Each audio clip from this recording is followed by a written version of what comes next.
தமிழ் நேயர்களுக்கு வணக்கம். அரசியல் விமர்சகர் திரு மஞ்சுளா அவர்களோட இணைஞ்சிருக்கோம். வணக்கம் மேடம். வணக்கம். இப்போ தமிழ்நாடு தேர்தல் ரிசல்ட் வந்திருக்கு மேடம். அதாவது விக்கிரவாண்டியினுடைய தேர்தலில் பார்த்தீங்க அப்படின்னா திமுக மிகப்பெரிய வெற்றி அடைஞ்சிருக்காங்க.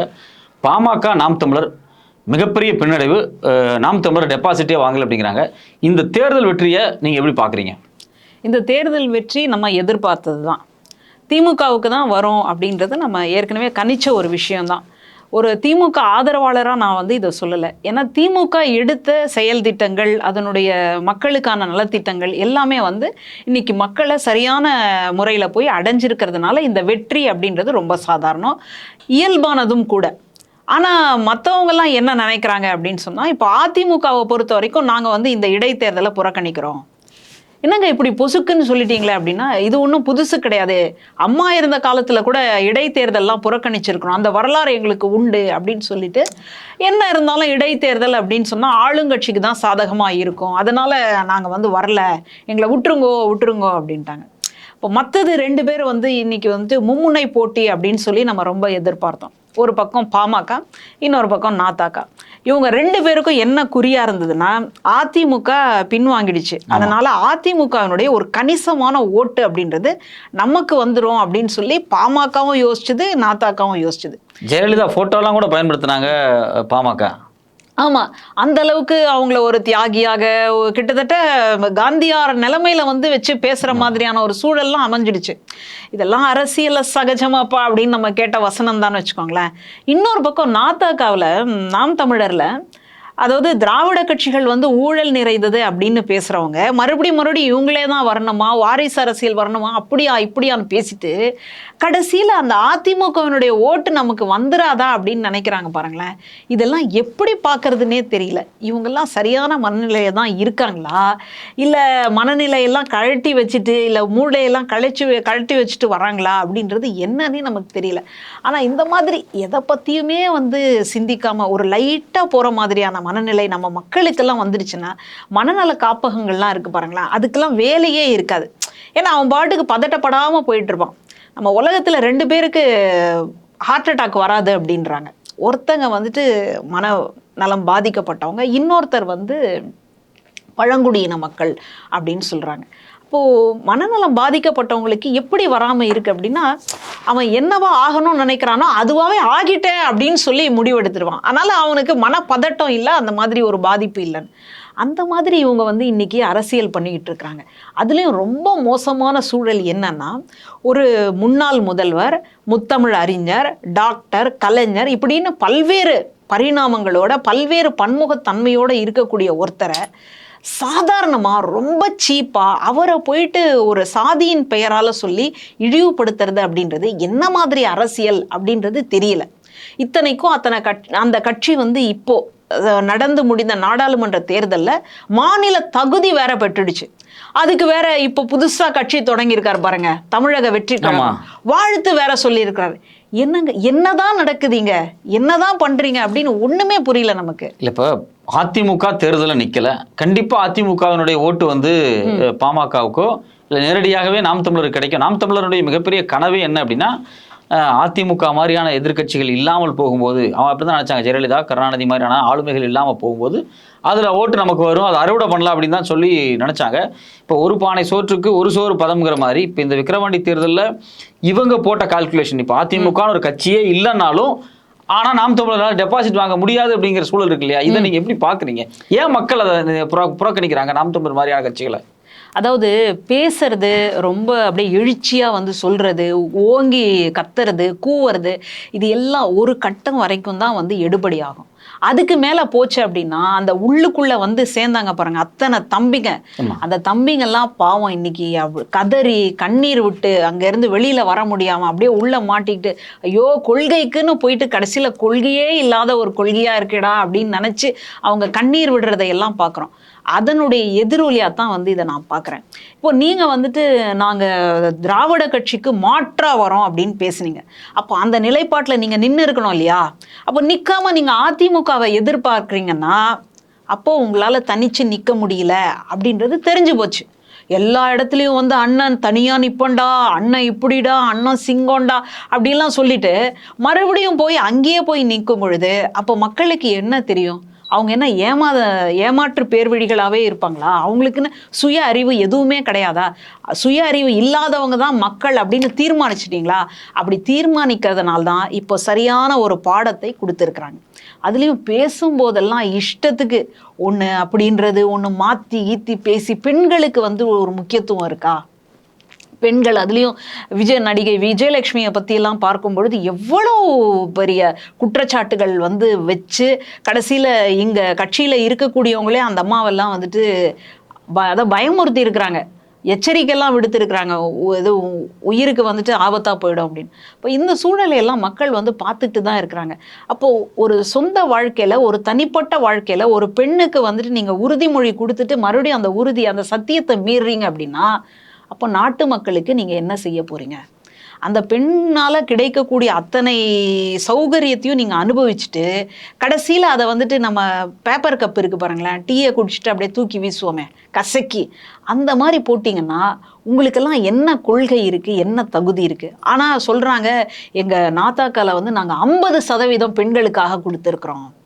ஜெயிச்சா பரவாயில்ல, ஜெயிக்காம நீங்க 50% கொடுத்தா என்ன, 80% தான் கொடுத்தா என்ன? ஜெயிக்கிறவங்க வந்து அந்த மாதிரி பேசினாங்கன்னா அப்புறம் நம்ம யோசிக்கலாம். அதுலயும் அதை வேற பேசிட்டு மற்ற கட்சிகளுக்கெல்லாம் தைரியம் இருக்கா, அவங்கெல்லாம் கொடுப்பாங்களா அப்படின்லாம் வேற பேசுறாங்க. ஜெயிச்சு காட்டுங்க, இப்போ டெபாசிட்டியை கட்டுத்தொகையே இழந்துட்டு போயிருக்கீங்களா, அப்புறம் என்ன பேசுறது உங்களை? இல்லை, வழக்கமாக பார்த்தீங்கன்னா இதில் ஒரு முக்கியமான கேள்வி என்ன இருக்குன்னா, இப்போ பாஜகவுக்கு ஒரு மிகப்பெரிய எதிர்ப்பு தமிழ்நாட்டில் இருக்கு. அவங்க வந்து இந்த மதம் தான் இருக்கணும், இந்த மதம் தான் ஆளணும், இந்த மதம் தான் அரசு மதம்ங்கிற மாதிரி மனநிலை உள்ளவங்க.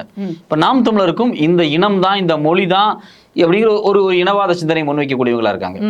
மூணாவது பாமக மாதிரியான ஆட்கள் இந்த சாதி தான் அப்படின்னு சாதியவாதத்தை முன்வைக்கக்கூடிய கட்சிகளா இருக்காங்க. இப்போ இவங்க 3 பேர்த்துக்குமே பார்த்தீங்கன்னா ஒரு வெகுஜன மத்தியில, படிச்சவங்க மத்தியில ஓட்டே விட மாட்டேங்குது. அப்போ என்ன பொது மனநிலையில் மக்கள் இருக்கிறார்கள்? மக்கள்கிட்ட ஓட்டு வேணும் அப்படின்னா ஜனநாயகமா என்ன அப்ரோச் இருந்தா மக்கள் ஓட்டு போட தயாரா இருக்காங்க? மக்களினுடைய மனநிலை என்ன அப்படின்றத நீங்க வந்து இயற்கை சீற்றம் நடக்கும் போதெல்லாம் பார்த்துக்கலாம். ஒரு வெள்ள பாதிப்பு ஏற்படுது அப்படின்னா அப்போ மக்கள் எப்படி உழைக்கிறாங்க? மதம் கடந்து, இனம் கடந்து, சாதி கடந்து தான். இப்போ எத்தனையோ வந்துட்டு இந்துக்கள் அப்படின்னு சொல்லிக்கிறாங்க இல்லையா, அவங்கெல்லாம் பள்ளிவாசல்ல போய் அடைக்கலமானாங்க, மாலை போட்டிருக்கிறாங்க. ஐயப்பன் கோவிலுக்கு, சபரிமலைக்கு மாலை போட்டுக்கிட்டு அப்படி இருக்கக்கூடிய பக்தர்கள் எல்லாம் பள்ளிவாசல்ல போய் உட்கார்ந்து அடைக்கலம் ஆகி இருக்கிறாங்க. அவங்களுக்கான உணவு பள்ளிவாசல்ல ஏற்பாடாய் தயாராயிட்டு இருக்கு. இதுதான் நம்முடைய தமிழ்நாட்டை சார்ந்த மக்களினுடைய மனநிலை. இது புரியாம பிறப்பின் வழியாக நாங்க வந்துட்டு இந்த சாதின்னா, நாங்க ஆண்ட சாதின்னு சொல்லிட்டு கடைசியா எங்களுக்கு வந்துட்டு ஒரு சலுகை கொடுக்கணும். ஒண்ணு அதுல இரு, ஊன்னு சொல்லி, இல்லை ஊஹூன்னு சொல்லி, ரெண்டும் இல்லாமல் நாங்கள் ஆண்ட பரம்பரை ஆனால் எங்களுக்கு வந்து சலுகை வேணும் அப்படின்னு கேட்குறது ரொம்ப ஒரு மக்கள்லாம் கொடுக்கவே இல்லையா, கடைசி வரைக்கும் ஓட்டும் போட மாட்டேங்கிறாங்க. ஆமாம். ஆனால் திமுக வந்துட்டு மாற்றி பேசுறதுக்காக இது வந்துட்டு ஜாதிய ரீதியான மக்கள் தொகை கணக்கெடுப்பை வந்து எடுக்கவே மாட்டேங்குது அப்படின்னு சொல்லி கண்ணா பின்னான்னு எதையோ சொல்கிறாங்க. உண்மையிலேயே மக்கள் தொகை கணக்கெடுப்பு எடுக்க வேண்டியவங்க யாரு? பாஜகவினர். அங்கே போய் பேசுவீங்களா நீங்கள்? அங்கே போகும்போது அப்படியே பம்மிக்கிட்டு இருந்துட்டு இங்கே வந்து தேர்தல் பிரச்சாரம் அப்படின்னு சொல்லும்போது நாங்கள் வந்து சாதிவாரி கணக்கெடுப்பு எடுக்கணும்னு சொன்னால் அதற்கு எதிராக இருக்கிறது திமுக அரசு, நீங்கள் உங்களுடைய ஓட்டுகளை எங்களுக்கு கொடுங்கன்னா எப்படி கொடுப்பாங்க? மக்களுக்கு தான் தெரிஞ்சிருச்சு இல்லையா? அதனால் இவங்க வந்து சாதியை வச்சு ஓட்ட அரசியலை பார்க்கணும் அப்படின்னா மக்கள் வந்து நல்லா குழைச்சி பட்டையாக நாமத்தை போட்டு விட்றாங்க. அந்த பக்கம் பார்த்தீங்க அப்படின்னு சொன்னால் தமிழன் தான். தமிழனுக்கு இன்னும் ரொம்ப ஒரு மிகப்பெரிய ஒரு அடையாளம் என்னன்னா திராவிடம். கடைசியில் திராவிடத்திலேருந்து வந்துட்டு இந்த பெரிய ஏணியெல்லாம் இருக்கும், நல்லா மேலே போய் வேலை பார்க்கறதுக்காக அந்த ஏணி மேலே ஏறிட்டு கடைசியில் அந்த ஏணியை எட்டி உதச்சிட்டு ஏதான் நான் தான் முடிஞ்சிடுச்சேன் வேலை அப்படின்னு சொல்லி எட்டி உதச்சிடுறீங்க. வேலை முடிச்சுட்டு கீழே இறங்கும்போது எப்படி இறங்குவீங்க? குதிப்பீங்களா அங்கேருந்து? அந்த மாதிரி திராவிடத்தின் வழியாக மேலே ஏறிட்டு எனக்கு இதுக்கு மேலே தேவையில்லைன்னு சொல்லி எட்டி உதச்சிட்டு இப்போ மேலேருந்து கீழே எப்படிரா வர்றது அப்படின்னு முழிச்சுக்கிட்டு இருக்குது நாம் தமிழர் கட்சி. அதிமுகவிலேயே இறங்கிடுவாங்கன்னு நினைக்கிறேன். ஆமாம். அப்போ பாருங்க, திராவிட சிந்தனை வழியாக பெரியார் கொள்கையை வந்துட்டு நீங்கள் படிச்சுக்கிட்டு வந்துட்டு கடைசியில் பெரியாரை எதிர்ப்பதாக, திராவிடத்தை வந்து எதிர்ப்பதாக பேசுகிறீங்களே, உங்களுக்கு கொஞ்சமாவது யோசனை அப்படின்றது இருக்கா? அவரே சொல்லுவார், உனக்கு என்னப்பா நீ பைத்தியம், என்ன வேணாலும் பேசலாம். அதை ஒரு தடவை அவர் தனக்குத்தானே சொல்லி பார்த்துக்கணும்னு நான் நினைக்கிறேன். ஏன்னா திராவிடம் என்பது என்ன, திராவிடம் அப்படின்றது ரொம்ப பெரிய ஒரு பரப்பு. நம்முடைய தென்பகுதி முழுக்கவே தமிழ் பேசக்கூடிய பகுதியாக தான் இருந்தது. என்ன இந்த சமஸ்கிருதம் வடமொழி வந்து கலந்ததுனால அந்த தமிழ் அப்படின்றது தெலுங்காகவும் மலையாளமாகவும் கன்னடமாகவும் துளுவாகவும் மாறி இருக்கு. ஆனால் அவங்களுக்கெல்லாம் தாய் யார் அப்படின்னு சொன்னால் தமிழ் தான். அதைத்தான் நம்ம ஒன்றிணைக்கக்கூடிய ஒரு சொல்லாக திராவிடம்னு பேசுகிறோம். கடைசியில் இவங்க என்ன சொல்கிறாங்க, அவங்கெல்லாம் ஒத்துக்கலையே, ஒரு தெலுங்கன் கூட தன்னை வந்துட்டு திராவிடன் தமிழன் ஒத்துக்கலையே அப்படின்னா அவன் ஒத்துக்காட்டி போகட்டும். அவன் வந்துட்டு தனி கொடுத்தனம் வேணும் அப்படின்னு சண்டை போட்டு போனவன். அதுக்காக பெற்றவர்கள் வந்து விட்டுட முடியுமா? அவங்க நமக்கானவர்கள் இல்லையா? அவங்களுடைய வேர்ச்சொல்லாம் எங்கே இருக்குது? இங்கே தானே இருக்குது அப்படின்றத வந்து காட்டுறதுக்காக இது என்னுடையது அப்படின்னு நான் சொல்கிறேன், என் சொத்து இதெல்லாம் அப்படின்னு நான் சொல்கிறேன். இல்லை இல்லை எனக்கு வந்துட்டு இது போதும் அப்படின்னா இதை விட ஒரு வெட்கக்கேடு இருக்க முடியுமா? அதுக்கு வேற நிறைய பேர் வந்துட்டு உடனே ஜில் ஜாங் ஜாக்குன்னு அடிக்கிறதுக்கு வேற நிறைய பேர் வந்து கூடி இருக்கிறாங்க. இப்போ இந்த சூழல்ல மக்களுக்கு வந்து தெரியாதா?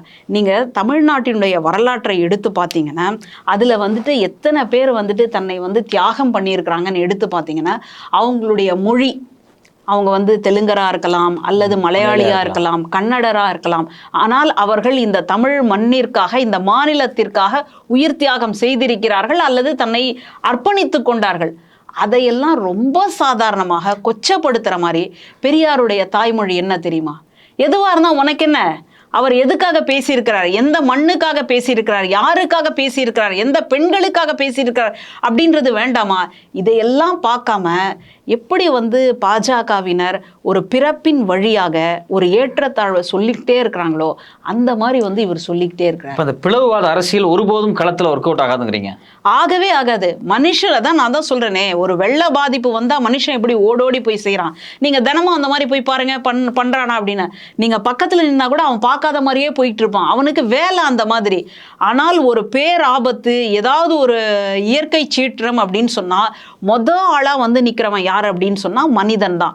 அவனை வந்துட்டு நான் தமிழன்னு சொல்கிறதுலையோ அவன் வந்துட்டு இந்த சாதின்னு சொல்கிறதுலையோலாம் நான் விரும்பவே இல்லை.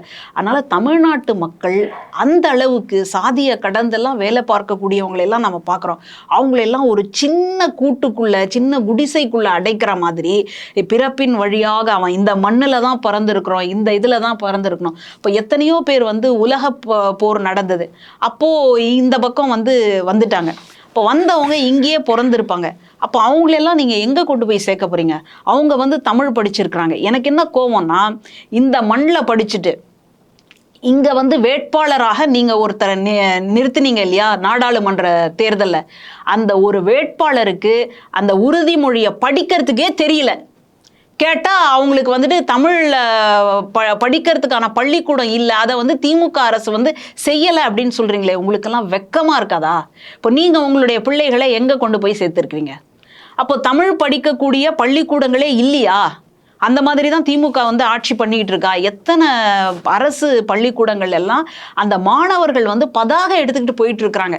அரசு பள்ளிக்கூடத்தில் வந்து சேருங்க, இந்தந்த நன்மைகள்லாம் இருக்குது அப்படின்னு அந்த சாலை ஓரங்களில் அப்படியே ஒரு பேரணி மாதிரி போயிட்டு அவங்களுடைய பள்ளிக்கூடத்தை சுற்றி போயிட்டு வந்துருக்குறாங்க. இன்னைக்கு கூட நாள் பள்ளிக்கூடம் திறந்தப்போ இனிப்புகள் வழங்கி கொண்டாடி இருக்கிறாங்க. இதையெல்லாம் நீங்கள் வந்து தனியார் பள்ளிக்கூடங்களில் பார்க்க முடியுமா? அப்போது அரசு பள்ளிக்கூடத்தில் தமிழ் வழியாக படிக்கக்கூடிய அந்த பள்ளிக்கூடத்தில் இத்தனை ஏற்பாடுகளையும் இன்னைக்கு இருக்கக்கூடிய திமுக அரசு செஞ்சுட்டு இருக்கு. அதை பற்றியெல்லாம் யோசிக்காம இவங்க நிறுத்தின வேட்பாளருக்கு வந்து தமிழே தெரியல அப்படின்றதுக்காக கொஞ்சம் கூட அவமானப்படாமல் வெட்கப்படாமல் அப்படியே அந்த தப்பு தூக்கி இன்னொருத்தர் மேலே போடுறது அப்படின்னா மக்கள் பார்த்துட்டு தானே இருக்கிறாங்க. இந்த சூழ்நிலை இன்னொரு கேள்வி எனக்கு வருது. பிஜேபியில் இவ்வளவு ரவுடிகளை சேர்த்துருக்காங்கன்னு ஒரு பெரிய பட்டியலை வந்து காங்கிரஸ் தலைவர் வந்து செல்வ பிறந்தகை டீட்டெயிலாக வெளியிட்டிருக்காரு. ரவுடிகளை வச்சு மிரட்டி கூட ஓட்டு வாங்க முடியல அப்படின்னு ஒரு பெரிய ஒரு கேள்வி வருதா இல்லையா? ரவுடிஸருக்கு ஒரு பெரிய செல்வாக்கை செலுத்துவாங்க. அந்த கட்சியில் பார்த்தீங்கன்னா அவ்வளோ பேர்த்த வந்து ஒரு பெரிய பட்டியல் A கிளாஸ் ரவுடிஸ் வச்சிருக்காங்க. பட் அப்படி கூடவா பிஜேபினால வந்து விக்ரவாண்டி தேர்தலை எதிர்கொள்ள முடியல? பிஜேபி வந்து எந்த தேர்தலையுமே எதிர்கொள்ள முடியாமல் இருக்கு. இதை எப்படி நீங்கள் பார்க்குறீங்க? எப்போவுமே வந்துட்டு கத்தி வந்துட்டு எல்லாத்துக்குமே தீர்வாகாதுங்க.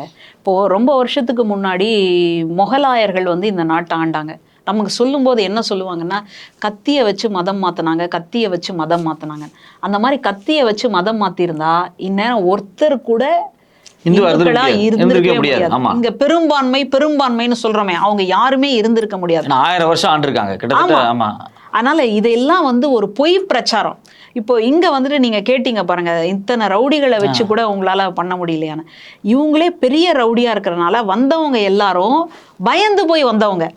அதனால் இங்கே வந்து வாழை சுருட்டிக்கிட்டு இருக்காங்களே தவிர அவங்களால வாழை வந்து கழட்ட முடியல. வாழை கழட்டினா இங்கேயே வந்து உங்களுக்கு பெரிய அச்சுறுத்தலாக இருக்குது. இதுவே ஒரு பெரிய பூதம். இந்த பூதத்தை தாண்டி நீங்கள் வாழை அவுத்து விட்டு மக்களை போய் சந்திக்கிறது அப்படின்றது ரொம்ப பெரிய கஷ்டம். எனக்கு என்ன சந்தேகம்னா, இப்போ பஞ்சாபில் ஏற்கனவே ஒருத்தர் இருந்தார் இல்லையா, அவர் வந்து பாஜகவில் போய் இணைஞ்சிட்டு, ஆம் ஆத்மியில் இருந்த ஒரு நபர் பாஜகவில் போய் இணைஞ்சிட்டு இன்னைக்கு இடைத்தேர்தலில் அவரே பாஜக சார்பாக நின்னார். ஆமாம். அப்போ அவர் தானே ஜெயிச்சிருக்கணும். ஆமாம். இங்கே ஒரு அம்மா இருந்தாங்க பாருங்க, நம்ம வந்துட்டு ஒரு பெண்மணியாக கவிமணி தேசிக விநாயகம் பிள்ளையினுடைய அவங்க குடும்பத்தில் வந்தவராக எப்படி நம்ம அந்த அம்மாவை கொண்டாடணும், விஜயதாரிணின்னு சொல்லி காங்கிரஸில் ஐயோ பெண்களுக்கு பாதுகாப்பு இல்லை, பெண்களுக்கு ஒன்றுமே இல்லை, முக்கியத்துவம் இல்லைன்னு சொல்லி நேராக போய் பாஜகவில் போய் சேர்ந்தாங்க. கடைசியில் நாடாளுமன்றத்தில் ஒரு எம்பி பொறுப்பு கொடுப்பாங்க போல இருக்கு, இல்லை ஒரு அமைச்சரை ஆக்கி விட்டுருவாங்க போல இருக்கு அந்த இதில் ராஜ்யசபாவில். அப்படிலாம் நம்ம கனவு கண்டுட்டு இருந்தோம். பார்த்தா எங்கேயுமே இல்லை, தொடச்சி போட்ட மாதிரி அந்த அம்மா எங்கன்னே தெரியாத, அட்ரஸே இல்லைன்ற மாதிரி. ஏதோ இருந்திருந்தா அந்த விளவங்காடுக்காவது ஒரு எம்எல்ஏயாவது இருந்திருக்கலாம் இல்லையா, அதையும் விட்டுட்டு போயிடுச்சு. இப்போ அதே நிலைமை தான் என்ன ஆயிடுச்சுன்னா, பஞ்சாபில் ஆம் ஆத்மியில் இருந்தவர் அதை ராஜினாமா பண்ணிட்டு பாஜக பக்கம் போய் சேர்ந்துட்டு கடைசியில் அந்த பாஜக வேட்பாளராக அவரே நிறுத்தப்படுறார். விளைவு என்ன?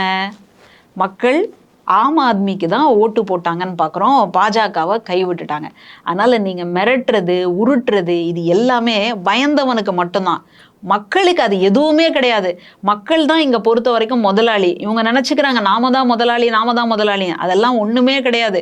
அந்த ஒரு புள்ளியை வச்சு எல்லா புள்ளிகளையும் காலி பண்ணுறது யார் அப்படின்னா மக்கள். மக்களுக்கு நல்லா புரிஞ்சிடுச்சு, இவங்க வர்றவங்க எல்லாரும் அவங்களுடைய பேக்கெட்டை நிறைக்கிறதுக்கு, அவங்களுடைய குடும்பத்தை வந்து பார்க்கறதுக்கு தான் வராங்க. அதனால் நம்ம வந்துட்டு சரியான இடத்துல வந்து ஓட்டு போடணும், இதுக்கெல்லாம் வந்து நம்ம மயங்கிடக்கூடாது, பயந்துடக்கூடாது அப்படின்றது அவங்களுக்கு சரியாக தெரிஞ்சு போச்சு. விக்கிரவாண்டி தேர்தலில் விஜயனுடைய வெற்றி கழகம் வந்து தேர்தலில் நிற்கலை. இப்போ 26 தேர்தலில் அவங்க நிற்பாங்களா, இல்லை இப்படியே கடந்து போயிடுவாங்களா, இல்லை அரசியல் கற்றுக்குவாங்களா? இல்லை, இப்போ 2 கட்டமாக வந்துட்டு நல்ல அதிக மதிப்பெண் எடுத்த மாணவர்களுக்கு பரிசு கொடுக்கும்போது கொஞ்சம் கொஞ்சம் அப்படி தெளிச்சு விட்ட மாதிரி ஒரு அரசியலை வந்து பேசுகிறார். நீட் பாலிடிக்ஸ் பேசினாரு. ஆமாம்.